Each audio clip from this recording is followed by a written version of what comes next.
What is going on, YouTubers? Ladies and gentlemen, on here, Natural Born Thriller here, and welcome everyone to Impact Wrestling Review, the show from November 10th, 2020. This will be, unfortunately, based on how they booked the show here, the build up, to promote it, the go home show edition of Impact Turning Point 2020. It's going to be on the Saturday, on November 14th. And what a poor way to book the show. And what a poor way to build up the upcoming event that's gonna happen on Impact Plus. Couldn't be more disappointed than ever. But they were in Nashville, Tennessee. Your commentator was Josh Matthews for the beginning because the first match happened with Madison Rayne, which I'll get to when I get to it. And then later on, Madison Rayne ends up being on commentary for the rest of the entire show. But before we get to that, I just want to say I didn't get to mention the last previous Impact Wrestling review where it pertains to the whole EC3 thing. So I'm going to talk about it right here. It's not going to go too long, but I'll just let you know about that whole situation with EC3 of him no longer being in Impact Wrestling. He's currently signed with Ring of Honor. He is now part of Ring of Honor Wrestling, and EC3 is his character, with his new look and all that, where he's controlling the narrative and all that. The things he was doing for Impact Wrestling, it was only temporary, and it was all just put over Moose, which it was, I don't mind that, because Moose is pretty good. So, this whole thing that they've been doing with EC3 and Moose, leading up to Bound for Glory, I thought at the end of the day it did pay off. Besides the fact that the funeral of the TNA World Title thing that they did with throwing the belt over the bridge into the water, it was a poor job to do that, and it didn't really make no sense how on what they did too.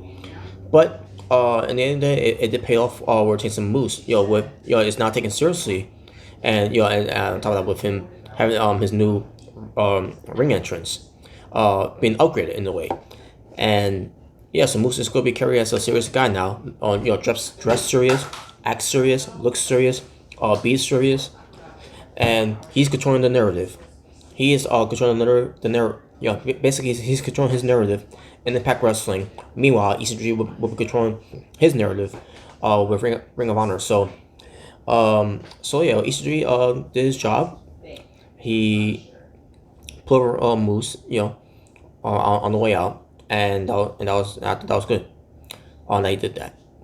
Maybe eventually it'll be Moose being the Impact World Champion, unless they decide to bring back the TNA name, and then Moose could be the TNA World Champion, where they could try to merge the TNA World Title and the Impact World Title together. But we shall see. We don't know. I really don't know what direction they're going with that whole thing. But it played out, basically it did play out very well with Moose being a TNA World Champion. Even though it's not a title, it's not really being defended or tends to being taken seriously. But I think somewhere down the line it will lead to that. But we shall see. But other than that, let's get into the show here, folks. I'm not gonna go too long with this. Be sure you subscribe. Press that notification bell. Dislike, don't matter how you. But thank you for joining as I get ready to start doing this review. I'll be doing more plugins. Maybe in 2021 we'll do more plugins of it pertains to other social medias besides YouTube. But here we go. Master Rain and Tina Dashwood being played by Caleb with a K versus the team of Havoc and Nevaeh. Match itself, it was alright for what it was. Nothing bad about the match other than Tina Dashwood is more concentrating on her Instagram, and her photo shots and all that, by taking by her personal photographer, Clip with a K. Meanwhile, Madison Rain, wasn't doing much in the match either. She ends up taking the pinfall. So, and basically they were not working together as a team. Madison Rain and Tina Dashwood. Not saying they were hating each other. They just were coexisting as a team. In the end, it had Havoc gain the win over Madison Rain. So Havoc and Nevaeh wins the match. and then Team Lastwood was thinking about going in to help her, but then she decided not to help her, and then she and Kevin K decided to leave. And that was basically the end of that one. That's the end of that tag team, and we'll talk more about that when we get to what's gonna happen on Turning Point, because later on in the show they did something with Team to Team Lastwood and Jordan Grace. Just a little hint there. Also, after the match was over, Josh Matthews was nervous because when Master Ray comes back, he doesn't know what kind of move she's gonna be in. Because they gotta do the rest of the show commentary. So, but not much was has changed. Other than Master Ray, Barry and Josh Matthews. I would love to see her beat him up though. That's just me. Gia Miller, she speaks about the Good Brothers. About their match on Saturday, which is Turning Point, and basically Carl Anderson was saying something, and then Doc Gallows was doing this whole thing of and then telling Good Brother or whatever. It's not like, oh my god, they really are the Stone Cold tag team. Basically how they were doing this, it's basically Carl Anderson saying something, and then all of a sudden Doc Gallows like, what? That's basically what it was. That's basically what it sounded to me. Even though it wasn't intended to be that way. But they really are a Stone Cold tag team with Carl Anderson say something, and then Doc Gallows got to say something. As Carl Anderson say something, then he pauses, and then Doc Gallows say something like, "Oh my freaking god, this is terrible." So to make matters worse, basically Carl Anderson talked about his opponent, Josh Alexander, that he's gonna be facing in the main event, which we'll get to later. Ethan Page interrupts, and then all of a sudden he slaps Carl Anderson because Carl Anderson may have said something to him. And then Carl Anderson slaps him back, and then they went to commercial break, and then when they came out to commercial break, nothing happened. No fight. Nothing about Josh Matthews giving us a report of it. Nothing. They just slap each other, and then went to commercial break, and then when they came back to commercial break, nothing happened. They didn't even follow up with it. Like, what was the fucking point of that? That was so stupid. And then make matters even more stupid. Sherlock Dreamer is doing more of this investigation of who shot Johnny Bravo, asking a question from Larry D. So I guess Larry D is now a suspect too. I don't remember if he was a suspect or not, but then also Cody Deaner was next in line. And he's getting investigated about who shot Johnny Bravo. And nothing happened after that. To me, I think it's because of this segment. And those other segments that they did as well, is where I just don't give a fuck about it anymore. So let me get to the X Division Championship title match. The Desi Shitman, Roshit Razul, defends against TJP. If TJP loses, he will not get another opportunity for the title ever again, as long as Razul is still the champion. As far as the match was, it was decent. But then, in the end, Desi Shitman goes for a low blow, referee looking, because the title it was the prop of the title was used as a distraction, because Raju was not going to win the match here. So what he decided to do? He decided to cheat to win, and that's exactly what he did. And that was it for that one. So Raju is still the champion, which means TJP will not get another shot at the title ever again, or the X Division title, as long as Raju is still the champion. Poor. But I guess it was designed that way, right? Hernandez was being investigated, but we didn't see much of it because they showed Falaba outside, with the roll of money he's got in his pocket. And then Hernandez was threatening Falaba for pertains to this whole situation with Johnny Bravo getting shot and all that. Because if it wasn't for Falaba, saying that he get the money to Johnny Bravo for his wedding, whatever, this whole thing will never happen, and blah blah blah. And then all of a sudden, Kiera Hogan and Tasha Steele shows up. They stand up for Falaba, and then Hernandez leaves, and then Kiera Hogan and Tasha Steele are talking to Falaba. And then Kiera Hogan's distracts Falaba while Tasha Steele steals the money from his pocket, and then she puts a roll of black tape in his pocket. And I'm like, what the fuck? What is this? Oh my! Like why does Kier Hogan and Touchdown need to steal money at this point now? Like what is this? And Fallah Bahh is checking his pocket to see. So completely, basically what we saw here is that Fallah Bahh is a dumbass. This was so. I don't get what the point of this. What's going to be the end game with the roll of money?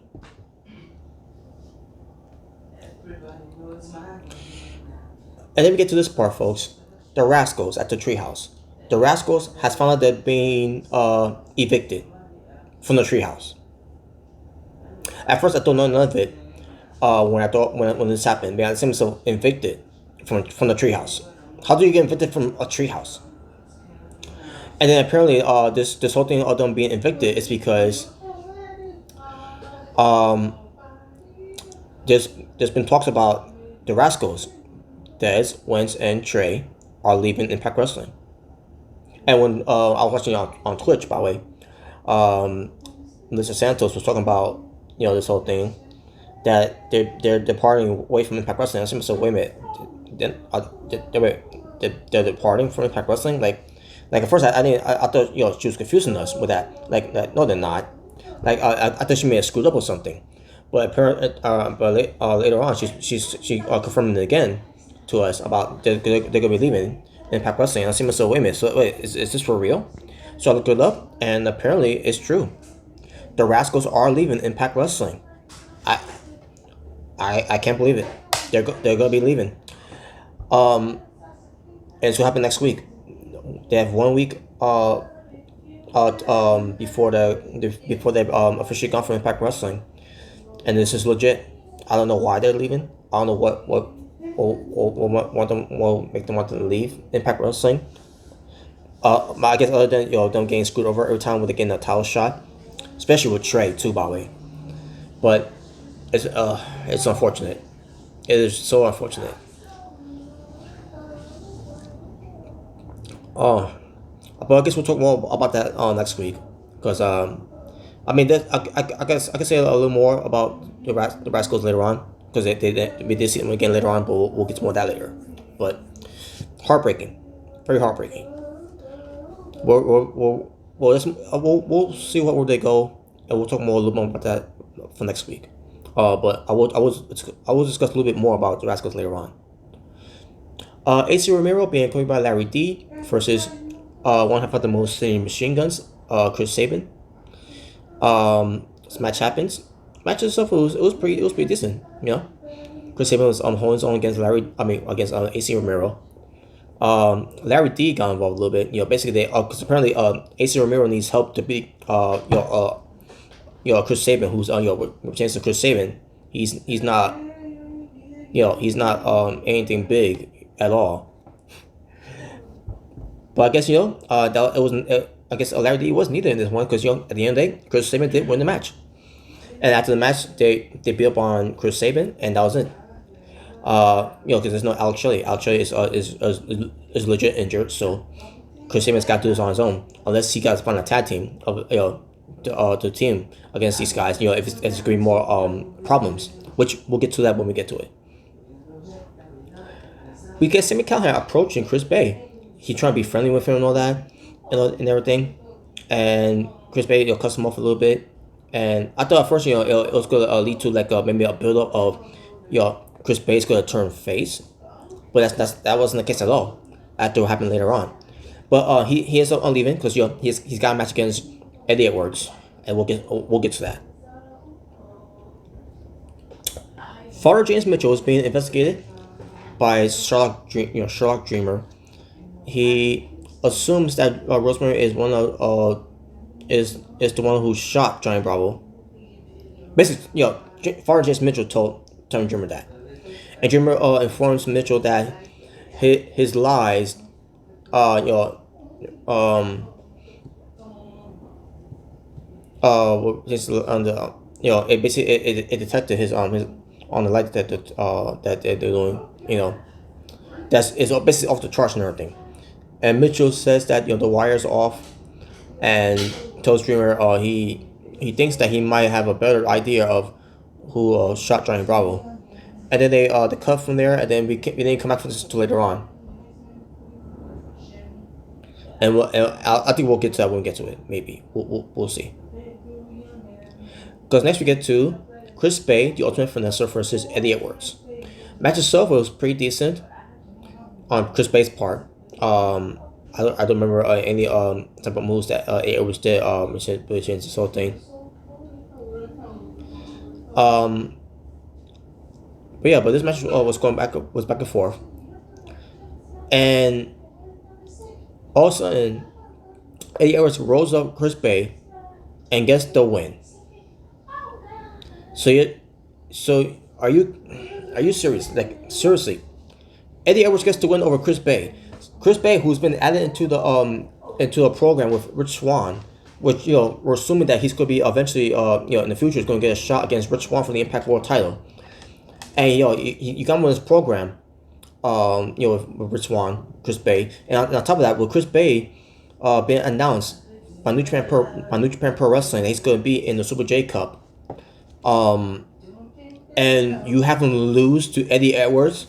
You're supposed to be building him up strong, and you're supposed to be building him up to a point where we could believe that Chris Bay has a chance to win the tournament, to make your company look good. And you have him lose? Are you out of your freaking minds? And for what? For Eddie Edwards to get a win? Who gives a fuck about Eddie Edwards?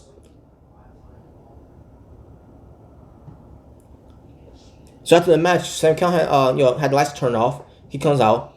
He has a baseball bat.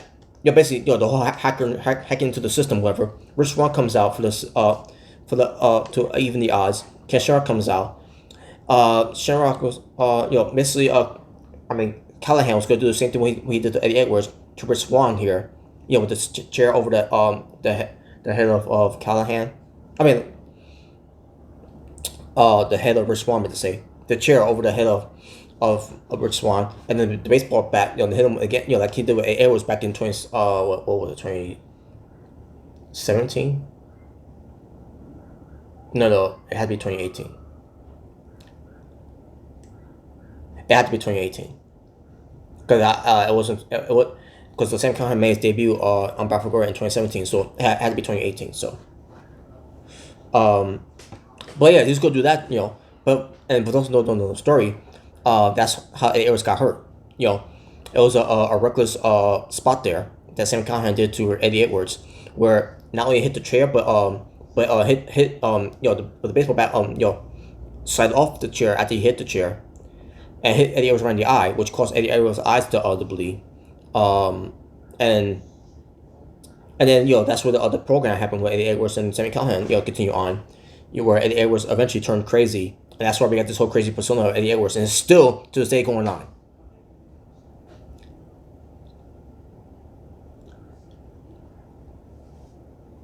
And at this point, it's run its course.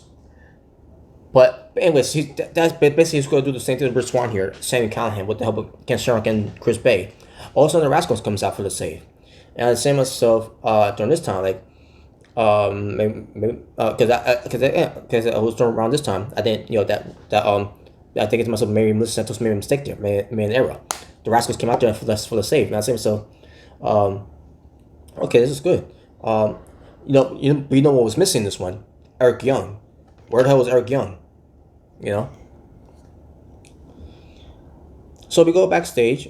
But yeah, with the whole Rascals thing, they came out there for the save. But again, it was somewhere around here, when we had another commercial break here. I don't remember it was before or after the whole thing with Tia Nashville and Jordan Grace, which I'm gonna get to, where Melissa Santos again said it, that they're departing away from Impact Wrestling to go elsewhere, and the Rascals, and that's what I like. That's what I wanted to see if it was true. I don't remember if I checked it out. With a chance to going online. When Mr. Santos says this again, but again, it's very heartbreaking to see them leave, because they were the best. They were the best parts of Impact Wrestling. Not just with a chance to it was sometime on and off with a chance to do skits, but with a chance to in-ring talent and what they could bring to the table, it's very heartbreaking to see them leave. So, but we get Tina Dashwood, who's hesitant to ask Jordan Grace. KFK is trying to help the matter in hand as well. And Jordan Grace is like, well, I'll tell you what, you team up with me for Turning Point, and we'll see how we gel as a tag team, basically against Rosemary and Ty Valkyrie, and we'll get to the rest of the cards when I get to it. But there you go. So we get Rich Swann, and the Rascals having a segment backstage. Basically, Rich Swann thanks the Rascals for helping out because they're family, and then all of a sudden, Rich Swann says, since your guys gonna be leaving, let's do a match, a farewell match. It's gonna be Dez and Wentz of the Rascals versus Rich Swann and Trey Miguel. Basically, the no last names versus the last names. That's basically what it was, and they were talking about too in the segment, which I thought was it was kind of funny. So there you go. That match is all set up. We get an Unpacked flashback moment of the week with Beer Money taking on the British Invasion, which was back in 2009, and that was a great time during that time in TNA wrestling. And there you go. Not much to say about that. Gia Miller, she interviews the former Knockouts champion, the Virtuosa, who was there with Kimberly, and basically talk about her match against Su Young come Saturday on Turning Point, where it pertains to their match. It's gonna be anything goes, and Gian Pro's talking about her plans and everything to win the title, and then she and while all this going on, all of a sudden Kimberly was gone. She disappeared. And also, they went to this whole cinematic angle where John Pross is trying to look for Kimberly, and she see a writing on the wall that says, "I think you are alone now." And all of a sudden, Kimberly was thrown into that window. It didn't break through the window though. But basically, telegraphing that she may have been killed by Su Young. Oh my God! And speaking of Kimberly, by the way, folks, I heard that Kimberly is going to be leaving Impact Wrestling too. Not just because of Wentz is leaving, because for those who don't know, Alexander Zachary Wentz, that's his real name, by the way. Zachary Wentz and Kimberly I think they're married, but Kimberly, I think she's leaving Impact Wrestling too. And I say myself, wait a minute, I thought she signed. I guess she must have signed a short term to be with Impact Wrestling. I don't know, but I think she's leaving too to pursue something else. Now, I don't know if she's going to be retiring for wrestling from this or what. I don't know, because she wrote some very cryptic tweets or tweet, I should say. It was one tweet about it, and I think she's leaving. I think that's why they did this. It's confusing to me. We'll find out more. I guess we'll find out more information about it. But for now, Kimberly, of what I'm seeing, I think she's gonna be leaving too. Which is why they did this whole thing with Su Young, basically murder Kimberly. And the way it was done too, by the way, it was the way it was written too, it was written in blood. And I think she was covered in blood a little bit too. I don't remember if she was or not, but yeah, basically supposed to be like a cinematic horror scene. That's basically what it was. So there you go. Okay, and then they go back to Tommy Dreamer and Father James Mitchell. And I see myself, wow, what a terrible, poor editing this was. So, because I thought I was going to do this, the whole thing. Father James Mitchell said, I'm gonna tell you who did it. I may have an idea who did it, and then they cut away from them, and then we don't come back from them until now. Like, why couldn't you just do it, when you first cut off from them, and then come back from them after the commercial break? But instead, no, you decided to just do it later on. I don't know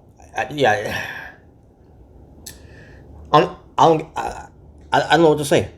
I am in lots of words, folks, of this. Fuck this stupid ass storyline. At this point, I don't give a fuck who shot Giant Bravo.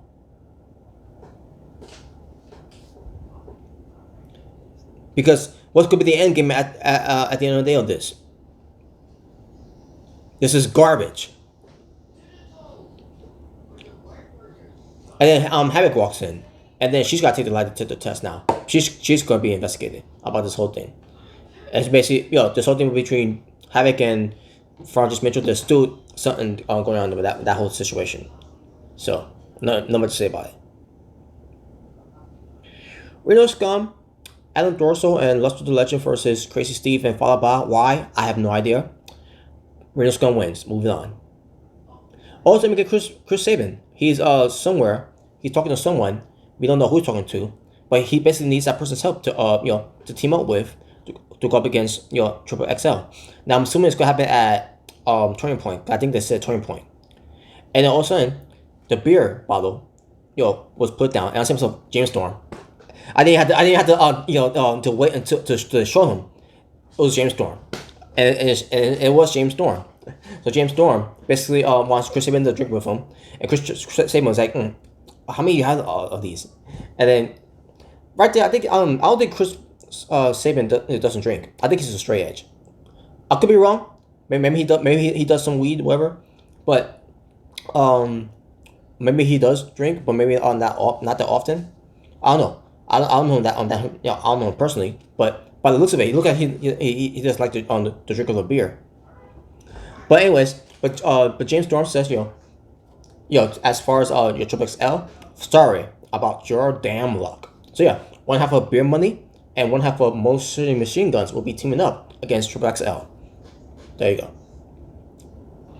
The doctor is checking up on William Mack after what happened from last week. No, not last week. About a few weeks ago. I'll say that a few weeks ago. About with the whole assault with pertains to Moose. I guess you could say last week too, because of the whole thing with William Mack getting beat up because of the cameraman being a distraction and involved. Whatever. So Moose is walking up to William Mack. The whole thing with the camera is zooming to you. That's basically Moose. Moose is walking to you, and as soon as that happens, basically as soon as I noticed that happening, especially with William Mack being in the program with Moose, I knew it was Moose, and it was Moose. So Moose goes up and beat up on William Mack, but William Mack fires back, and that's gonna lead to a match at a Turning Point. And now to the main event: Josh Alexander with Ethan Page versus Carl Anderson with Doc Gallows, I should say. So yeah, so 1-on-1 match. Last week it was Doc Gallows and Ethan Page, which was a terrible finish of that match, and the match itself wasn't that good anyways. And we get to this match with Carl Anderson versus Josh Alexander, and I was actually look forward to this match too. You got Machine Gun Carl Anderson, who was trained at the dojo of New Japan Pro Wrestling, and to see where he turned out being one of the best in the world. And then you got another guy who's also the best in the world in Josh Alexander, the walking weapon. So this match was going to be good, and it was good. And then the finish happened. We ended up getting a DQ finish because here's what happened. Ethan Page felt like he was being insulted by Carl Anderson in the match. Where it pertains to, I guess Carl Anderson may have kicked him, whatever. I don't remember what happened, but this got Ethan Page pissed off, and he gets in the ring and attacks Carl Anderson, and then referee calls for the bell, and like, oh my god, I was so disappointed that they ended it like that. So they start fighting, the teams, the North and the Good Brothers, and also get the entire security coming out to break up the fight, and that's how the show ended. Oh my god. And that was your show. That was your terrible show of Impact Wrestling building up their Go Home Show edition for Turning Point on Saturday. Talking about wrestling with 6 matches for Impact Wrestling, the show from November, what day it was? 10th, 2020. Overall rating for the show, 4 out of 10. What a terrible show. Terrible show. Especially with a chance to build up the Go Home Show audition, leading to a Turning Point on Impact Plus. And on top of that, with Chris Bay losing to Eddie Edwards, where you're supposed to be building up Chris Bay to be you're supposed to build him up strong and have having some wins on his belt going into the tournament. And on top of that, with him, he should be built strong if he's going to be eventually challenging for the Impact World title against Rich Swann. Idiots. Now here are the cards that are lined up for Turning Point on Saturday, November 14th, 2020 on Impact Plus. Because Impact Plus presents Turning Point 2020.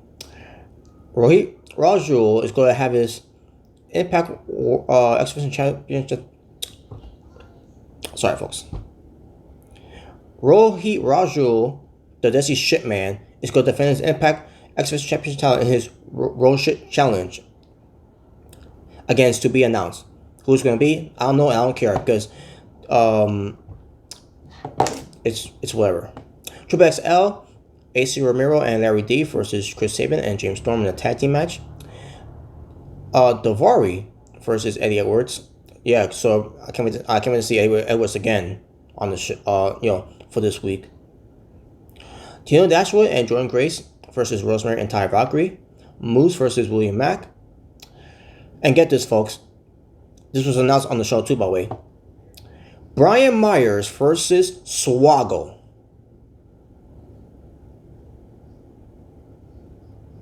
Kill me now. The North. Ethan Page and Josh Alexander defend their Impact World Tag Team Championship against the Good Brothers, Doc Gallows and Carl Anderson. Su Yung defend her Impact Knockout Championship title against Deanna Purrazzo, the Virtuosa, in an Anything Goes match. And finally, Rich Swann defends his Impact World Championship title against Sami Callihan. And that was the show. That's going to be built up. That's the card I meant to say. That's the card for summer anniversary. Impact Turning Point 2020. With that being said, thank you all for watching. Again, subscribe, hit that notification bell. Like, subscribe. Either way, I don't care. But thank you for joining. Stay well, stay safe, take care of yourself. Everything else going on in the world. Wear your mask. Love one another. God bless one another. Live in peace and harmony for us all. I'm out here. Tata for now for Natural Born Thriller. Saying peace on the streets. For this was your Impact Wrestling review. The Go Home Show edition for Turning Point 2020. Turning Point 2020. From November 10th, 2020. Y'all take care. And Impact Wrestling, get your shit together.